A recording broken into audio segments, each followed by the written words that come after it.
ಪ್ರಭು ನಿಮ್ಮೊಡನೆ ಇರಲಿ, ನಿಮ್ಮ ಆತ್ಮದೊಡನೆಯೂ ಇರಲಿ. ಮತ್ತಾಯನು ಬರೆದ ಪವಿತ್ರ ಶುಭ ಸಂದೇಶದಿಂದ ವಾಚನ. ಪ್ರಭು ನಿಮಗೆ ಮಹಿಮೆ ಸಲ್ಲಲಿ. ಆ ಕಾಲದಲ್ಲಿ ಸ್ನಾನಿಕ ಯೌವಾನನು ಜುದೆಯ ಪ್ರಾಂತ್ಯದ ಬೆಂಗಾಡಿಗೆ ಹೋಗಿ ಬೋಧನೆ ಮಾಡಲು ಪ್ರಾರಂಭಿಸಿದನು. ಪಶ್ಚಾತ್ತಾಪಪಟ್ಟು ಪಾಪಕ್ಕೆ ವಿಮುಖರಾಗಿರಿ, ದೇವರಿಗೆ ಅಭಿಮುಖರಾಗಿರಿ, ಸ್ವರ್ಗ ಸಾಮ್ರಾಜ್ಯವು ಸಮೀಪಿಸಿತು ಎಂದು ಸಾರಿ ಹೇಳುತ್ತಾ ಬಂದನು. ಸರ್ವೇಶ್ವರನಿಗೆ ಮಾರ್ಗವನ್ನು ಸಿದ್ಧಪಡಿಸಿರಿ, ಆತನ ಆಗಮನಕ್ಕಾಗಿ ಹಾದಿಯನ್ನು ಸರಾಗ ಮಾಡಿರಿ ಎಂದು ಬೆಂಗಾಡಿನಲ್ಲೊಬ್ಬನು ಘೋಷಿಸುತ್ತಿದ್ದಾನೆ ಎಂದು ಪ್ರವಾದಿ ಯೆಶಾಯನು ಸೂಚಿಸಿದ ವ್ಯಕ್ತಿ ಈತನೇ. ಒಂಟೆ ತುಪ್ಪಡದ ಹೊದಿಕೆ, ಸೊಂಟದಲ್ಲಿ ತೊಗಲಿನ ನಡುಗಟ್ಟು ಇವೇ ಈತನ ಉಡುಗೆ. ಮಿಡತೆ ಮತ್ತು ಕಾಡು ಜೇನು ಇವೇ ಈತನ ಆಹಾರ. ಜನರು ಜೆರುಸಲೇಮಿನಿಂದಲೂ ಇಡೀ ಜುದೆಯ ಪ್ರಾಂತ್ಯದಿಂದಲೂ ಜೋರ್ದಾನ್ ನದಿಯ ಸುತ್ತಮುತ್ತಲಿನ ಪ್ರದೇಶಗಳಿಂದಲೂ ಈತನ ಬಳಿಗೆ ಬರುತ್ತಿದ್ದರು. ತಮ್ಮ ತಮ್ಮ ಪಾಪಗಳನ್ನು ಒಪ್ಪಿಕೊಳ್ಳುತ್ತಾ ಜೋರ್ದಾನ್ ನದಿಯಲ್ಲಿ ಈತನಿಂದ ಸ್ನಾನ ದೀಕ್ಷೆಯನ್ನು ಪಡೆಯುತ್ತಿದ್ದರು. ಫರಿಸಾಯರಲ್ಲೂ ಸದುಕಾಯರಲ್ಲೂ ಅನೇಕರು ತನ್ನಿಂದ ಸ್ನಾನ ದೀಕ್ಷೆ ಪಡೆಯಲು ಬರುವುದನ್ನು ಯೌವಾನನು ನೋಡಿದನು. ಅವರನ್ನು ಉದ್ದೇಶಿಸಿ, ಎಲೆ ವಿಷಸರ್ಪಗಳ ಪೀಳಿಗೆಯೇ, ಬರಲಿರುವ ದೈವ ಕೋಪದಿಂದ ತಪ್ಪಿಸಿಕೊಳ್ಳಬಹುದೆಂದು ನಿಮಗೆ ಎಚ್ಚರಿಕೆ ಕೊಟ್ಟವರಾರು? ನೀವು ಪಾಪಕ್ಕೆ ವಿಮುಖರಾಗಿದ್ದೀರಿ ಎಂಬುದನ್ನು ಸತ್ಕಾರ್ಯಗಳಿಂದಲೂ ವ್ಯಕ್ತಪಡಿಸಿರಿ. ಅಬ್ರಹಾಮನೇ ನಮ್ಮ ಪಿತಾಮಹ ಎಂದು ನಿಮ್ಮಲ್ಲೇ ಕೊಚ್ಚಿಕೊಳ್ಳಬೇಡಿ. ಈ ಕಲ್ಲುಗಳಿಂದಲೂ ದೇವರು ಅಬ್ರಹಾಮನಿಗೆ ಸಂತಾನ ಪ್ರಾಪ್ತವಾಗುವಂತೆ ಮಾಡಬಲ್ಲರೆಂದು ನಾನು ನಿಮಗೆ ಹೇಳುತ್ತೇನೆ. ಈಗಾಗಲೇ ಮರದ ಬುಡಕ್ಕೆ ಕೊಡಲಿ ಬಿದ್ದಿದೆ. ಒಳ್ಳೆಯ ಫಲವನ್ನು ಕೊಡದ ಪ್ರತಿಯೊಂದು ಮರವನ್ನು ಕಡಿದು ಬೆಂಕಿಗೆ ಹಾಕಲಾಗುವುದು. ಹೃದಯ ಪರಿವರ್ತನೆಯ ಕುರಿತಾಗಿ ನಾನು ನಿಮಗೆ ನೀರಿನಿಂದ ಸ್ನಾನ ದೀಕ್ಷೆ ಕೊಡುತ್ತೇನೆ, ಆದರೆ ನನ್ನ ನಂತರ ಬರುವ ಒಬ್ಬರು ನಿಮಗೆ ಪವಿತ್ರಾತ್ಮ ಹಾಗೂ ಅಗ್ನಿಯಿಂದ ದೀಕ್ಷೆ ಸ್ನಾನ ಕೊಡುವರು. ಅವರು ನನಗಿಂತಲೂ ಶಕ್ತರು. ಅವರ ಪಾದರಕ್ಷೆಗಳನ್ನು ಹೊರಲು ಸಹ ನಾನು ಅರ್ಹನಲ್ಲ. ಅವರ ಕೈಯಲ್ಲಿ ಮೊರವಿದೆ, ತಮ್ಮ ಕಣದಲ್ಲಿಯೂ ರಾಶಿಯನ್ನು ತೂರುವರು. ಗಡ್ಡೆ ಕಾಳನ್ನು ಮಾತ್ರ ಕಣಜಕ್ಕೆ ತುಂಬುವರು, ಹೊಟ್ಟನ್ನು ಆರಿಸಲಾಗದ ಬೆಂಕಿಯಲ್ಲಿ ಸುಟ್ಟು ಹಾಕುವರು ಎಂದು ಎಚ್ಚರಿಸಿದರು. ಪ್ರಭುವಿನ ಶುಭ ಸಂದೇಶ. ಕ್ರಿಸ್ತರೇ ನಿಮಗೆ ಸ್ತುತಿಯು ಸಲ್ಲಲಿ.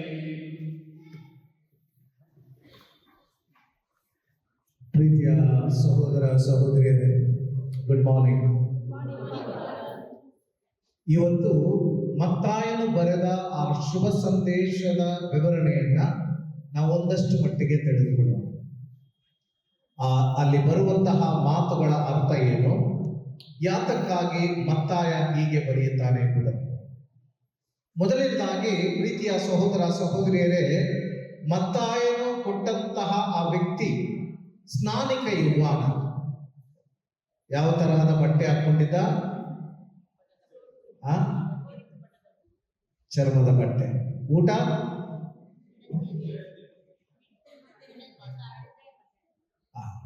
ಅಂದಿನ ಕಾಲದಲ್ಲಿ ಅದು ನಾರ್ಮಲ್ಸಿಗಿಂತ ಒಂದು ರೀತಿಯ ಅಬ್ನಾರ್ಮಲ್ಸಿ ತರ ಕಾಣ್ತಿತ್ತು. ಎಲ್ಲ ಬಟ್ಟೆಗಳು ಹಾಕೊಂಡಿರ್ಬೇಕಾದ್ರೆ ಒಬ್ಬ ವ್ಯಕ್ತಿ ಚರ್ಮದಲ್ಲಿ ಬಟ್ಟೆಯನ್ನ ಹಾಕೊಂಡು ಸುತ್ತಕೊಂಡು ಕಟ್ಕೊಂಡು ಬಂದಿದ್ದಾನೆ ಅಂತ ಹೇಳಿದ್ರೆ ಎಲ್ಲ ಆಶ್ಚರ್ಯವಾಗಿ ನೋಡೋರು. ಇವಾಗ ನೋಡೋದಿಲ್ಲ ಬಿಡಿ, ಇವಾಗ ನೋಡ್ತಾರ? ನೋಡೋದಿಲ್ಲ. ನಾವು ಕಾಲೇಜ್ ಓದ್ಬೇಕಾದ್ರೆ ಜೀನ್ಸ್ ಅಂತ ಹೇಳಿದ್ರೆ ಅವಾಗ ಒಂದು ಒಳ್ಳೆಯ ಎಲ್ಲ ಯುವಕರು ಯುವತಿಯರು ಬಯಸುವ ಒಂದು ಬಟ್ಟೆ ಆಗಿತ್ತು. ಅಲ್ಲ, ಕಾಲೇಜೆಲ್ಲ ಪಾಸ್ ಆದ್ಮೇಲೆ ನೆಕ್ಸ್ಟ್ ಆಮೇಲೆ 2 ಬ್ಯಾಚ್ ಆದ್ಮೇಲೆ ಅದೇ ಜೀನ್ಸ್ನ ಹರ್ಕೊಂಡು ಬಂದು ಕಿತ್ತೋಗಿರೋದು, ಅರ್ಧೋಗಿರೋದು ಅದು ಫ್ಯಾಷನ್, ಎಲ್ಲರೂ ಅಕ್ಸೆಪ್ಟ್ ಮಾಡ್ತಾರೆ. ಈಗ ಕಂಪ್ನಿನೇ ಅರ್ಧ ಕಳಿಸವ್ರೆ. ಅದಕ್ಕೆ ಬಂದ್ಬಿಟ್ಟು ನಮ್ಮ ಮಕ್ಕಳು ದುಡ್ಡು ಕೊಡ್ತಾರೆ, 4,000 5,000 ಫ್ಯಾಷನ್. ಆ ಕಾಲದಲ್ಲಿ ಫ್ಯಾಷನ್ ಎಲ್ಲ ಇಲ್ಲ. ಮತ್ತೆ ಯಾಕೆ ಸ್ನಾನಿಕ ಯೌವಾನ ಒಂದು ಕಾಡು ಮನುಷ್ಯ ತರ ಈ ಒಂದು ಬಳಸಿಕೊಳ್ಳುತ್ತಾನೆ. ಅದಕ್ಕೆ ಒಂದು ಫೆನಾಮಿನ ಇದೆ, ಅಂದ್ರೆ ಒಂದು ಒಪಿನಿಯನ್.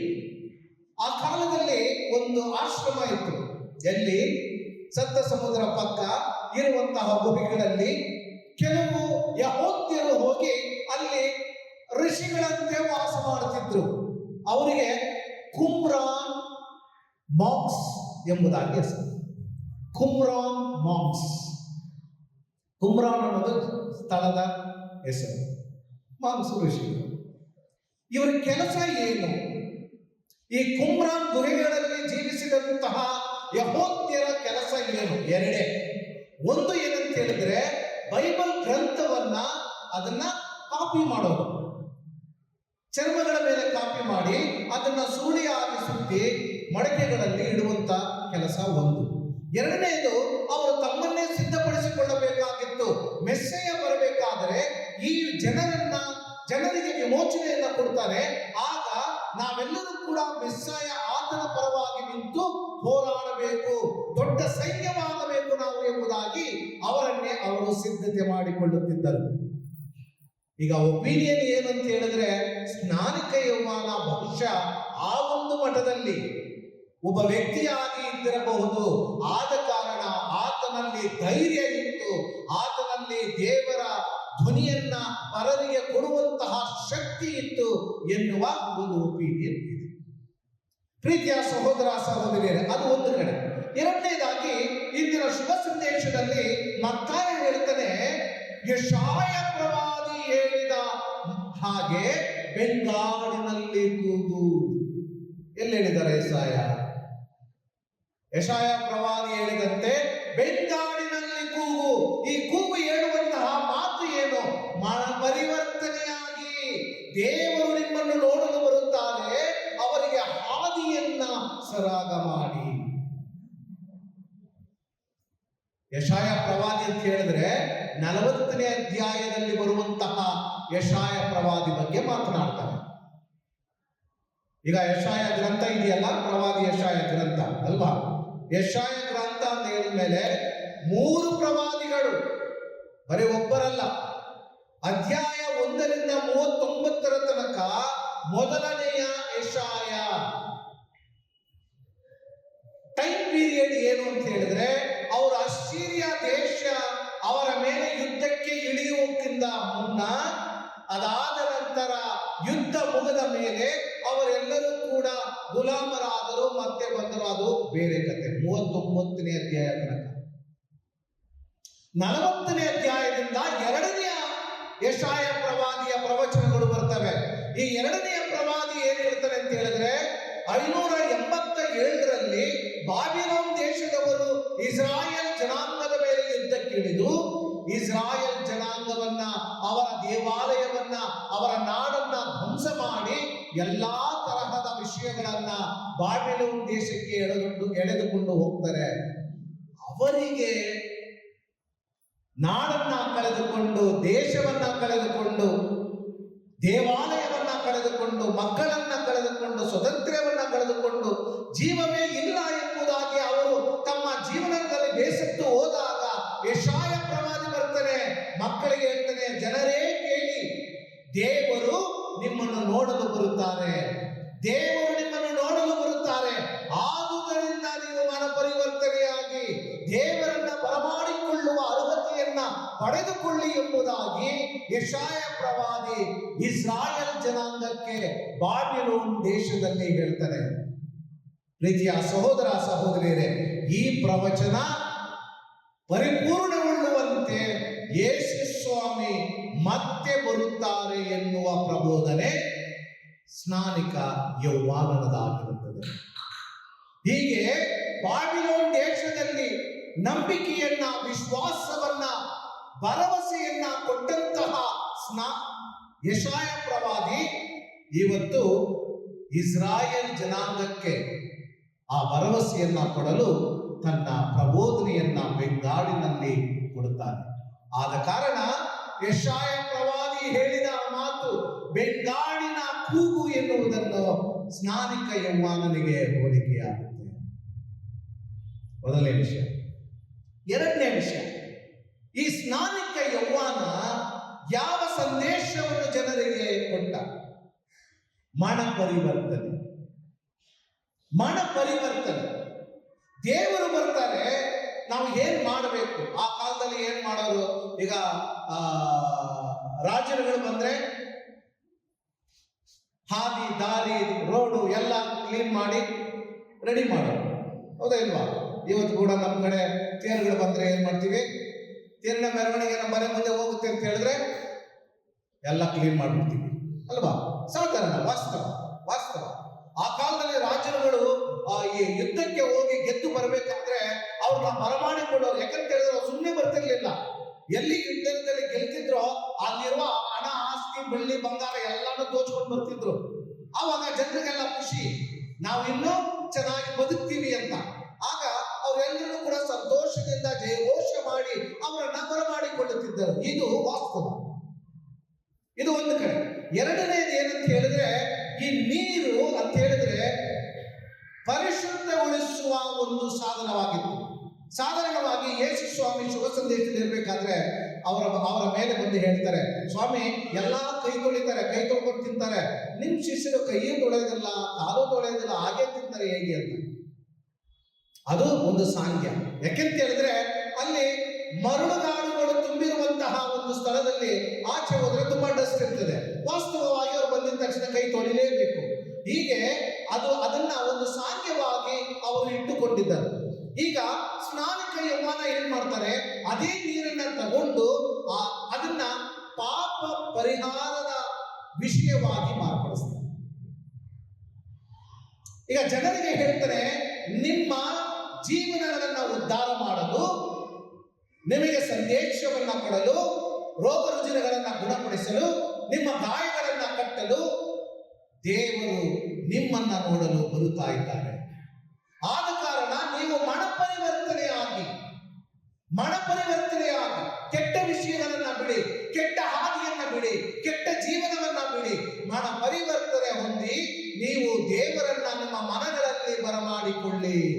ಇದು ಸ್ನಾನಿಕ ಯೌವನದ ಸಂದೇಶ. ಪ್ರೀತಿಯ ಸಹೋದರ ಸಹೋದರಿಯರೇ, ಕೆಲವೊಮ್ಮೆ ಏನಾಗುತ್ತೆ, ನಮ್ಮ ಮನ ಪರಿವರ್ತನೆ ಕ್ಷಣಕ್ಕೆ ಮಾತ್ರ ಇರ್ತದೆ, ಅದಾದ ನಂತರ ಇರೋದಿಲ್ಲ. ಈಗ ಪ್ರಬೋಧನೆ ಕೊಡ್ಬೇಕಾದ್ರೆ ಸ್ವಾಮಿ ಒಳ್ಳೆ ಪ್ರಬೋಧನೆ ಕೊಡ್ತಾರೆ, ಚೆನ್ನಾಗಿದೆ ಕೇಳಿಸ್ಕೊಳಕ್ಕೆ. ದೇವಸ್ಥಾನದ ಆಚೆ ಹೋಗಿದ ತಕ್ಷಣ ಅದರ ಫಲ ಏನೂ ಇರೋದಿಲ್ಲ. ಇಲ್ಲಿ ಹೇಳಿರ್ತೀವಿ, ಸಮಾಧಾನವಾಗಿರಿ, ಪ್ರೀತಿಸ್ರಿ, ಕುಟುಂಬವನ್ನ ಒಗ್ಗಟ್ಟಾಗಿ ಇಟ್ಕೊಳ್ಳಿ, ತುಂಬಾ ಚೆನ್ನಾಗಿದೆ ಬಾದರ್. ಆಚೆ ಹೋಗಿದ ತಕ್ಷಣ ಗಂಡ ಬಂದ ಬಾ ನಾಷ್ಟಕ್ಕೆ ಹೋಗೋಣ, ನೀನು ಹೋಗೋಣ, ಈ ಕಡೆ ಹೋಗ್ತೀನಿ ಅಂತ. ಯಾವ ಪ್ರಯೋಜನಕ್ಕೆ? ಪ್ರೀತಿಯ ಸಹೋದರ ಸಹೋದರಿ, ಜನ ಏನ್ ಮಾಡ್ತಿದ್ರು? ಆ ಸಂದೇಶಗಳನ್ನ ಕೇಳಿದಾಗ ಇಮಿಡಿಯೇಟ್ ಆಗಿ ರೆಸ್ಪಾಂಡ್ ಮಾಡೋರು, ಅದಾದ ಮೇಲೆ ಮತ್ತೆ ಹಳೆ ಜೀವನಕ್ಕೆ ಹೋಗೋರು. ಆದ ಕಾರಣ ಸ್ನಾನಿಕ ಯೌವನ ಹೇಳ್ತಾನೆ, ವಿಶೇಷ ಸರ್ಪಗಳ ಪೀಳಿಗೆಯೇ, ಯಾರು ಹೇಳಿದ್ರು ನಿಮಗೆ ಮನ ಪರಿವರ್ತನೆ ಆಗಬೇಕು ಅಂತ? ಬರೀ ನಾಟಕಕ್ಕೆ ನೀವು ಮನ ಪರಿವರ್ತನೆ ಆಗಬೇಡಿ. ಫರಿಸಾಯರನ್ನ ಸದುಕಾಯರನ್ನ ನೋಡಿ ಹೇಳ್ತಾರೆ, ನಾಟಕಕ್ಕೋಸ್ಕರ ನೀವು ಇಲ್ಲಿ ಬಂದು ಸ್ನಾನ ಮಾಡಬೇಡ್ರಿ, ನಿಮ್ಮ ಮೈಯನ್ನ ತೊಳ್ಕೋಬೇಡ್ರಿ. ನಿಜವಾದ ಮನ ಪರಿವರ್ತನೆ ನಿಮ್ಮಲ್ಲಿರಲಿ. ನಿಜವಾದ ಮನ ಪರಿವರ್ತನೆ ಇದ್ದರೆ ಹೊರತು ದೇವರನ್ನ ನಿಮ್ಮ ಮನೆಗಳಲ್ಲಿ ಬರಮಾಡಿಕೊಳ್ಳಲು ನೀವು ಅಸಾಧ್ಯರಾಗುತ್ತೀರಿ ಎಂಬುದಾಗಿ ಆ ಜನರಿಗೆ ಹೇಳ್ತಾರೆ. ಮಾತ್ರವಲ್ಲದೆ ಪ್ರೀತಿಯ ಸಹೋದರ ಸಹೋದರಿಯರೇ, ನಿಮ್ಮ ಮನ ಪರಿವರ್ತನೆ ಜೀವನವನ್ನ ಬದಲಾಯಿಸಬೇಕು. ಆ ಕಾಲದಲ್ಲಿ ಯಾಕೆ ಸ್ನಾನಿಕ ಯೌವನ ಇಷ್ಟು ಮಟ್ಟಿಗೆ ಹೇಳಿದ್ರು ಅಂತ ಹೇಳಿದ್ರೆ, ಅವಾಗ ಏನ್ ಮಾಡೋರು ಅಂತ ಹೇಳಿದ್ರೆ, ಈ ಯೋಮ್ ಕಿಪ್ಪೂರ್ ಹಬ್ಬದಲ್ಲಿ ಏನ್ ಮಾಡೋರು, 2 ಡೇ ಆಫ್ ಅಟೋನ್ಮೆಂಟ್ ಅಂತ ಹೇಳ್ತಾರೆ ಆಂಗ್ಲ ಭಾಷೆಯಲ್ಲಿ. 2 ಕುರಿಗಳನ್ನ ತರೋರು. ಒಂದು ಕುರಿಯ ಮೇಲೆ ಎಲ್ಲಾ ಪಾಪಗಳನ್ನ ಅದ್ರ ಮೇಲೆ ಹಾಕಿ ಅದನ್ನ ಬೆಂಗಾಡಿಗೆ ಕರ್ಕೊಂಡು ಹೋಗಿ ಬಿಟ್ಬಿಡೋರು, ಅಸಾಸೆ. ಇನ್ನೊಂದು ಕುರಿಯನ್ನ ಪಾಪ ಪರಿಹಾರ ಬಲಿಯಾಗಿ ದೇವಾಲಯದಲ್ಲಿ ಬಲಿಯಾಗಿ ಸಮರ್ಪಿಸ್ತಿದ್ರು. ಈ ಬಲಿ ಅರ್ಪಿಸಿದ ಕೂಡಲೇ ಎಲ್ಲ ಏನ್ ಹೇಳೋರು, ನಮ್ಮ ಪಾಪಗಳೆಲ್ಲ ಹೋಯಿತು, ಇನ್ಮೇಲೆ ನಮ್ಮಲ್ಲಿ ಯಾವ ಪಾಪ ದೋಷಗಳು ಇಲ್ಲ. ಯಾಕೆಂತ ಹೇಳಿದ್ರೆ ಪಾಪ ಪರಿಹಾರ ಬಲಿಯನ್ನ ನಾನು ಈಗಾಗಲೇ ಸಮರ್ಪಿಸಿದ್ದೇನೆ ಎಂಬುದಾಗಿ ಯೇಸು ಸ್ವಾಮಿ ಹೇಳ್ತಾರೆ. ಪ್ರಾಣಿಗಳ ರಕ್ತವು, ಪ್ರಾಣಿಗಳ ಬಲಿಯು ಇನ್ನು ಮುಂದೆ ನಿಮ್ಮ ಪಾಪಗಳನ್ನು ತೊಳೆಯುವುದಿಲ್ಲ. ದೇವರ ಪುತ್ರ, ದೇವರ ಕುರಿಮರಿಯ ತ್ಯಾಗ ಮಾತ್ರ ನಿಮ್ಮ ಪಾಪಗಳನ್ನು ಕ್ಷಮಿಸುತ್ತೆ ಎಂಬುದಾಗಿ ಹೇಳಿದರು. ಪ್ರೀತಿಯ ಸಹೋದರ ಸಹೋದರಿಯರೇ, ಸ್ನಾನಿಕ ಯೋಹಾನನು ಹೇಳುವ ಮಾತು ಹಾಗೆ. ನೀವು ಬರೀ ಕುರಿಗಳನ್ನ ಪಾಪ ಪರಿಹಾರ ಬಲಿಯನ್ನಾಗಿ ಸಮರ್ಪಿಸಿ ನನ್ನ ಪಾಪಗಳಿಂದ ನಾನು ತೊಳ್ಕೊಂಡಿದ್ದೀನಿ, ಇನ್ನು ಮುಂದೆ ನಾನು ಏನು ಮಾಡಿದ್ರು ನಡೀತದೆ ಎಂಬುದಾಗಿ ಮತ್ತೆ ಹೋಗಿ ಮಾಡಿದ ತಪ್ಪನ್ನೇ ಮತ್ತೆ ಮಾಡುತ್ತಿದ್ರಲ್ವಾ, ಅಂತಹ ಮನ ಪರಿವರ್ತನೆಯಲ್ಲ. ವಿಷ ಸರ್ಪದ ಪೀಳಿಗೆಗೆ ಚೆನ್ನಾಗಿ ಮನದಲ್ಲಿ ಇಟ್ಟುಕೊಳ್ಳಿ. ನೀವು ನಿಜವಾದ ಮನ ಪರಿವರ್ತನೆ ಹೊಂದದೆ ಹೋದರೆ ದೇವರು ನಿಮ್ಮನ್ನ ಬೆಂಕಿಗೆ ಹಾಕಿ ಸುಡುವರು. ಕಠಿಣವಾದ ಮಾತುಗಳು. ಪ್ರೀತಿಯ ಸಹೋದರ ಸಹೋದರಿಯರೇ, ಸ್ನಾನಿಕ ಯೌವನ ಯಾರಿಗೂ ಭಯ ಪಡ್ತಿರ್ಲಿಲ್ಲ. ಹೆರೋದ ಬರ್ತಾನೆ, ಹೆರೋದನ ಹೇಳ್ತಾನೆ, ನೀಚ, ತಪ್ಪು ಮಾಡ್ಬಿಟ್ಟು ಹೆಂಗ ಬರ್ತೀಯ ನೀನು ಅಂತ ಕೇಳಿದ್ರು. ನಿನ್ನ ಅಣ್ಣನ ಹೆಂಡತಿನ ಇಟ್ಕೊಂಡು ನೀನು ಹೆಂಗ ಬರ್ತೀಯ ನನ್ನ ಮುಂದೆ ಅಂತ. ಯಾರಿಗಾದ್ರೂ ಧೈರ್ಯ ಇದೆಯಾ, ಸುಧೈರ್ಯ? ರಾಜ್ಯಗಳನ್ನ ನೋಡಿ ಬೈಯೋದಕ್ಕೆ, ಅವ್ರನ್ನ ನೋಡಿ ಎದುರೋರು. ಆದ್ರೆ ದೈವ ವಾಕ್ಯ ಅನ್ನೋದು, ದೇವರ ಧ್ವನಿ ಎನ್ನುವುದು, ದೇವರ ವಾರ್ತೆ ಎನ್ನುವುದು ಯಾರಿಗೂ ಮನುಷ್ಯರಿಗೂ ಭಯಪಡಬೇಕಾದ ಅವಶ್ಯಕತೆ ಇಲ್ಲ.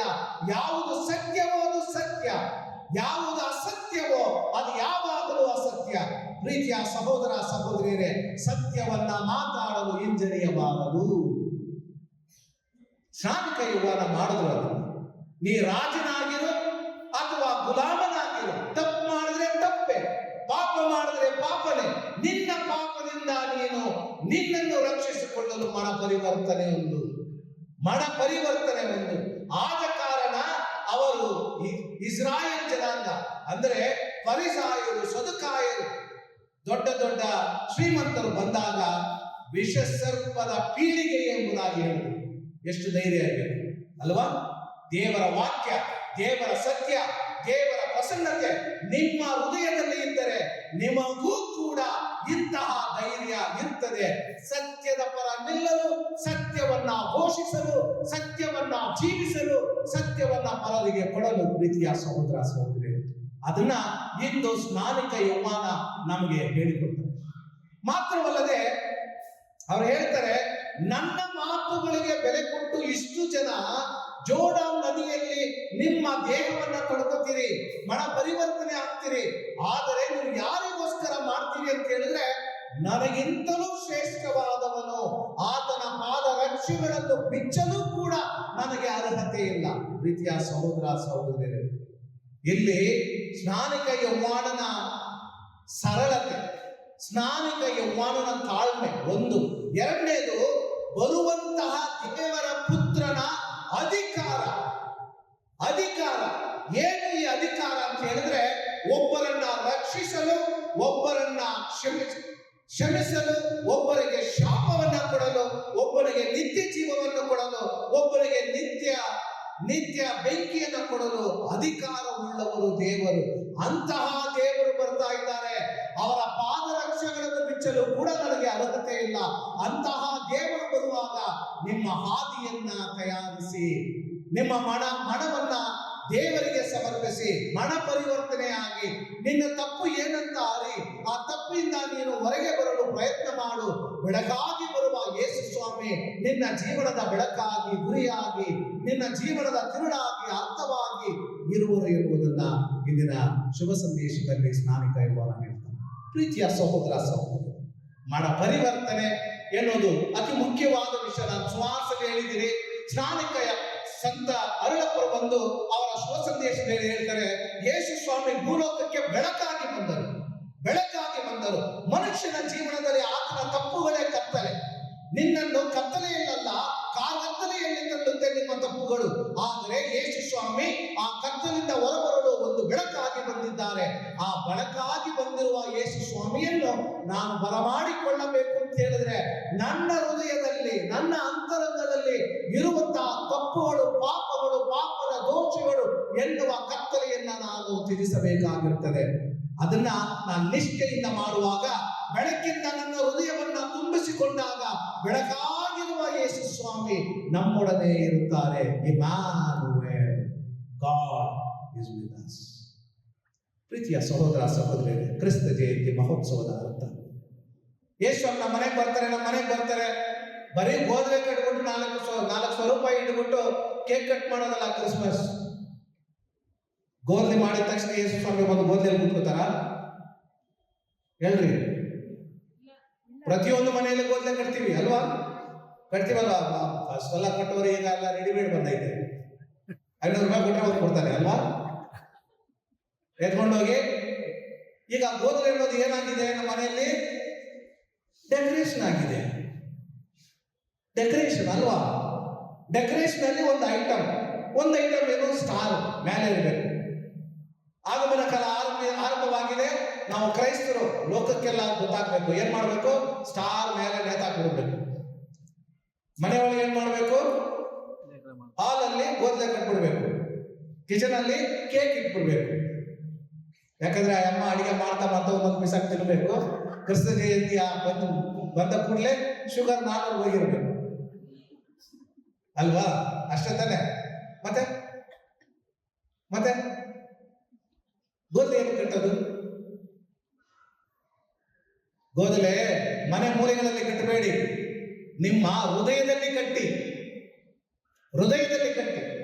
ಯೇಸು ಸ್ವಾಮಿಯ ಜಯಂತಿಯನ್ನ 2,000 ಅಲ್ಲ 2 ಕೋಟಿ ಸಾರಿ ನೀವು ಆಚರಣೆ ಮಾಡಿದ್ರು ಅವ್ರು ನಿಜವಾಗ್ಲೂ ನಿಮ್ಮ ಹೃದಯದಲ್ಲಿ ಬರಲಿಲ್ಲ ಅಂತ ಹೇಳಿದ್ರೆ ಏನ್ ಕ್ರಿಸ್ತ ಜಯಂತಿ ಮಹೋತ್ಸವ? ನಾವು ವರ್ಷ ಕೇಳೋದು. ಈ ವರ್ಷನೂ ಕೇಳ್ತೀನಿ ಕ್ರಿಸ್ತ ಜಯಂತಿ ಮಹೋತ್ಸವ ಅಲ್ಲ, ಎಲ್ಲ ಹೊಸ ಬಟ್ಟೆಗಳು ಹಾಕೊಂಡ್ಬರ್ತೀವಿ ಅಲ್ವಾ? ಹೌದಾ ಇಲ್ವಾ? ತಗೊಂಡಿದ್ದೀರಾ? ಎಲ್ಲ ತಗೊಂಡಿದ್ದೀರಾ? ಇನ್ನೇ ಇಲ್ವಾ? ಜೋರಾಗ್ತಾನೆ ಎಲ್ಲ ತಗೊಂಡಿದ್ದೀರಾ ಇಲ್ವಾ? ಇಲ್ಲ. ನೀವು ಕೊಟ್ಟಿದ್ದೀರಾ? ಈಗ ಲೇಡೀಸ್ಗೆಲ್ಲ ಪ್ರಾಬ್ಲಮ್ ಇದೆ. ಅವ್ರು ಸ್ಟಿಚಿಂಗ್ಗೆ ಬಂದ್ಬಿಟ್ಟು 1 ತಿಂಗಳು 2 ತಿಂಗಳು ತಗೋತಾರೆ ಅಲ್ವಾ? 20,000 25,000 ಕೊಟ್ಟು ಅವರು ಸ್ಟಿಚಿಂಗ್ ಮಾಡ್ಕೊಂಡು ಬರ್ತಾರೆ. ಇರ್ಲಿ, ಯಾರಿಗೆ ಹುಟ್ಟು ಹಬ್ಬ, ಯಾರು ಹೊಸ ಬಟ್ಟೆಗಳು ಹಾಕೊಡೋದು?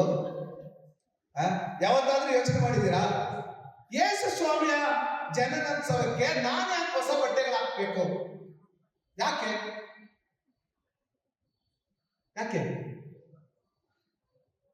ಹೊಸ ಬಟ್ಟೆ ಕೊಟ್ಟಿಲ್ಲ ಅಂತ ಮಾತ್ರ ಜಗಳ ಮಾಡಕ್ ಬರುತ್ತೆ ಅಲ್ವಾ? ವರ್ಷ ಪೂರ್ತಿ ದೇವಸ್ಥಾನದಲ್ಲಿ ಐಡೆಂಟಿಫೈ ಮಾಡಿರ್ತೀವಿ ಎಂತ ಸಾರಿ ತಗೋಬೇಕು ಅಂತ. ಕಟ್ಕೊಂಡು ಬಂದಿರೋದು, ಆ ಬಗ್ಗೆ ಕಟ್ಕೊಂಡು ಬಂದಿರೋದೆಲ್ಲ ಪಿಕ್ಚರ್ ಇರ್ತದೆ. ಆ ಸಾರಿ ಏನಾದ್ರು ತಗೊಬಂದಿಲ್ಲ ಅಂತ ಹೇಳಿದ್ರೆ ನಮ್ಗೆ ಮನೆಯಲ್ಲಿ ದೊಡ್ಡ ಗಲಾಟೆ ನಡೀತದೆ. ಸಮಾಧಾನ ಅಸಮಾಧಾನ ಅದೆಲ್ಲ ಆಮೇಲೆ ಅಲ್ವಾ? ಬಟ್ಟೆ ತಗೊಂಡಿಲ್ಲ ಅಂದ್ರೆ ಕೋಪ ಬರುತ್ತೆ. ಆದ್ರೆ ಬರ್ತ್ಡೇ ಯಾರ್ದು? ಯೇಸು ಸ್ವಾಮಿ. ನೀವ್ಯಾಕೆ ಹೊಸ ಬಟ್ಟೆ ಹಾಕಬೇಕು? ಯಾಕೆ ಅಂತ ಹೇಳಿದ್ರೆ ಯೇಸು ಸ್ವಾಮಿ ನಿನ್ನ ಹೃದಯದಲ್ಲಿ ಹುಟ್ಟಿ ಬರ್ತಾನೆ. ಆಗ ನೀನು ಇನ್ನೊಂದು ಕ್ರಿಸ್ತನನ್ನ ಧರಿಸಿಕೊಂಡು ದೇವಾಲಯಕ್ಕೆ ಬರುವ ನೀನು ನಿನ್ನ ಮಹೋತ್ಸವವನ್ನಾಗಿ ಅದನ್ನು ಆಚರಿಸಬೇಕಾದ ಕಾರಣ ನೀವು ಹೊಸ ಬಟ್ಟೆ ಹಾಕಬೇಕು ಅಲ್ವಾ? ಹೌದಾ ಇಲ್ವಾ? ಹೌದು. ಈಗ ಯೇಸು ಸ್ವಾಮಿ ನಿಮ್ಮ ಮನೆಗಳಲ್ಲಿ ಹುಟ್ಟಿ ಬರ್ಲಿಲ್ಲ ಅಂತ ಹೇಳಿದ್ರೆ ಹೊಸ ಬಟ್ಟೆ ಮಡಚಿ ಹಂಗೆ ಮನೆಯಲ್ಲಿ ಇಟ್ಬಿಡ್ಬೇಕು. So therefore everyone make your confession. ನಮ್ಮೂರಲ್ಲಿ ನಾನು ಹೇಳ್ತಿದ್ದೆ, ಬೇಗೂರಲ್ಲಿ ಕನ್ವೆನ್ಷನ್ಗೆ 10,000 ಕರೆದ್ರೆ ಯಾರು ಹೋಗ್ತಿರ್ಲಿಲ್ಲ. ನಾನು ಇಬ್ಬರನ್ನ ಕೇಳಿದ್ರೆ ಯಾಕೆ ಪಾಪ ಹೇಳಿದ್ರು? ನಾನು ಏನ್ ಪಾಪ ಮಾಡಿದ್ದೀನಿ ಸ್ವಾಮಿ?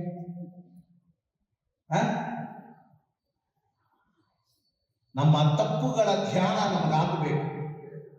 ಇದು ತಪ್ಪು ಅಂತ ನಿಮ್ಮ ಹೃದಯಕ್ಕೆ ನೀವು ಹೇಳಬೇಕು. ಆಗ ಆ ತಪ್ಪಿಂದ ಬದಲಾವಣೆ ಮಾಡ್ಕೊಳ್ಳಿ. ಅದು ಮನ ಪರಿವರ್ತನೆ. ಆ ಮನ ಪರಿವರ್ತನೆಯ ಮನದಲ್ಲಿ ಯೇಸು ಸ್ವಾಮಿ ಹುಟ್ಟಿ ಬರುತ್ತಾರೆ. ಅದು ನಿಜವಾದ ಕ್ರಿಸ್ತ ಜಯಂತಿ. ಅದನ್ನ ಆಚರಿಸುವುದಕ್ಕೆ ನೀವು ಏನ್ ಬೇಕಾದರೂ ಮಾಡಿ.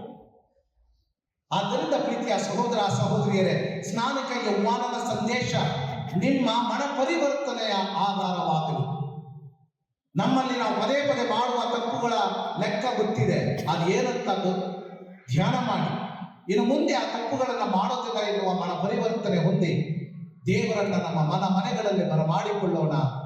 ನಿಜ ಕ್ರೈಸ್ತ ಜಯಂತಿಯ ಮಹೋತ್ಸವವನ್ನು ಆಚರಿಸುವ ಅರ್ಹತೆಯನ್ನ ಪಡೆಯೋಣ. ಅಂತಹ ವರದಾನವನ್ನು ದೇವರು ನಮ್ಮೆಲ್ಲರಿಗೂ ದಯಪಾಲಿಸಲು ಭಕ್ತಿಯಿಂದ ಪ್ರಾರ್ಥಿಸೋಣ. ಆಮೇಲೆ ಎಲ್ಲರೂ ಎದ್ದು ನಿಲ್ಲೋಣ.